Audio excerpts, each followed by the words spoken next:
May mga panahon ba sa buhay mo na parang hindi mo alam kung saan ka papunta? Yung tipong ginagawa mo naman ang lahat, pero parang wala pa ring kasiguraduhan ang mangyayari. Minsan nagdadasal tayo, pero parang matagal bago dumating ang sagot. Pero alam mo ba na may isang makapangyarihang mensahe sa Biblia na maaaring magbigay ng kapayapaan kahit sa gitna ng pagkalito?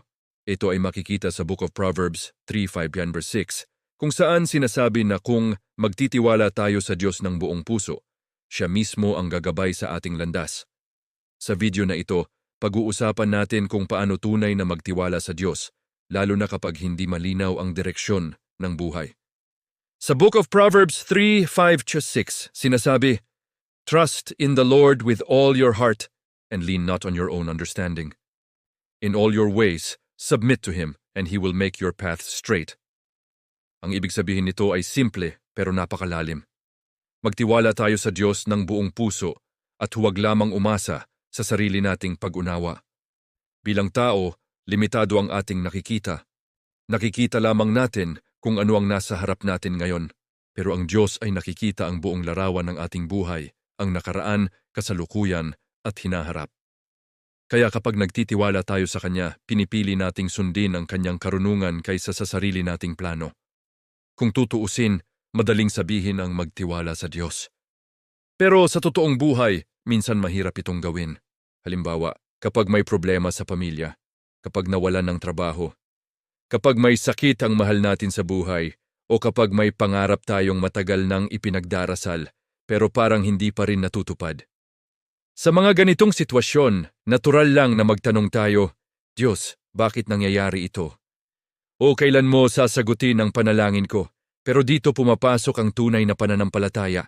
Ang pananampalataya ay hindi lang pagtitiwala kapag maganda ang sitwasyon. Ito ay pagtitiwala kahit hindi natin naiintindihan ang nangyayari. Kapag tunay tayong nagtiwala sa Diyos, may tatlong bagay na madalas nating mararanasan. 1. Magkakaroon tayo ng kapayapaan. Kahit may problema, may kapayapaan sa puso natin dahil alam nating hindi tayo nag-iisa. Ang Diyos ay kasama natin sa bawat hakbang. Magkakaroon tayo ng direksyon. Kapag inilalapit natin sa Diyos ang ating mga desisyon, unti-unti niyang ipinapakita ang tamang landas. Minsan hindi agad malinaw ang sagot, pero sa tamang panahon, nagiging malinaw ang kanyang plano. 3. Lumalakas ang ating pananampalataya. Sa bawat pagsubok na nalalagpasan natin kasama ang Diyos, mas lalo tayong natutong magtiwala sa Kanya. At habang tumatagal, mas nagiging matatag ang ating pananampalataya. Narito ang ilang praktikal na paraan upang mapalalim ang ating pagtitiwala sa Diyos. 1. Magbasa ng salita ng Diyos. Ang Biblia ay puno ng mga pangako at kwento ng katapatan ng Diyos. Kapag binabasa natin ito, napapaalala sa atin na hindi tayo pababayaan ng Diyos.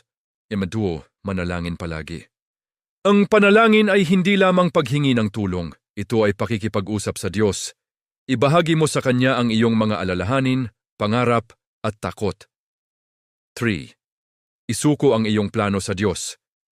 Minsan gusto nating kontrolin ang lahat, pero ang tunay na pagtitiwala ay nangangahulugang handa tayong sundin ang plano ng Diyos kahit iba ito sa plano natin. Kung ikaw ay dumaraan sa isang mahirap na panahon ngayon, tandaan mo ito. Hindi kailangang malinaw ang buong daan para makapaglakad ka. Kailangan mo lang magtiwala sa Diyos sa susunod na hakbang. Tulad ng pangako sa Book of Proverbs 3:5-6, kapag nagtiwala tayo sa Kanya ng buong puso at kinilala Siya sa lahat ng ating ginagawa, Siya ang gagabay sa ating landas. Maaaring hindi natin alam ang lahat ng sagot ngayon. Pero isang bagay ang sigurado, ang Diyos ay may magandang plano para sa iyong buhay.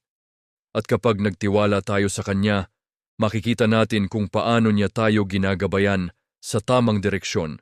Kung ang mensaheng ito ay nakatulong sa iyo, huwag kalimutang i-like ang video, i-share ito sa iyong pamilya at mga kaibigan, at mag-subscribe para sa mas marami pang inspirasyon mula sa Biblia. At tandaan, magtiwala sa Diyos kahit hindi mo pa nakikita ang buong plano Niya,